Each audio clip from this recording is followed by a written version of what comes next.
السلام علیکم، آپ دیکھ رہے ہیں کے نیوز چینل۔ خبر شامل کرتے ہیں لاہور سے۔ ہمارے نمائندہ خصوصی عرفان خان کی رپورٹ کے مطابق کرونا وائرس کے پیش نظر حکومت پنجاب کی جاری کردہ حکم نامے پر عمل درآمد۔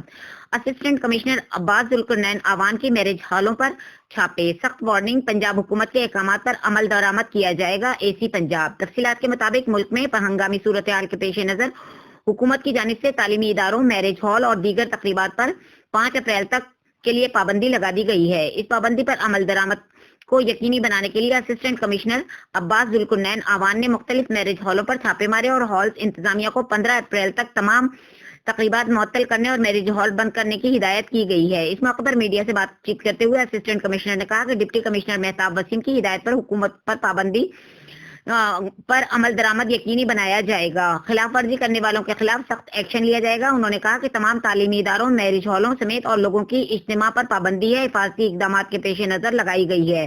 انہوں نے کہا کہ سرجیکل ماسک کی قلت پیدا کرنے اور مہنگے داموں فروخت کرنے والوں کے خلاف سخت ایکشن لیا جائے گا۔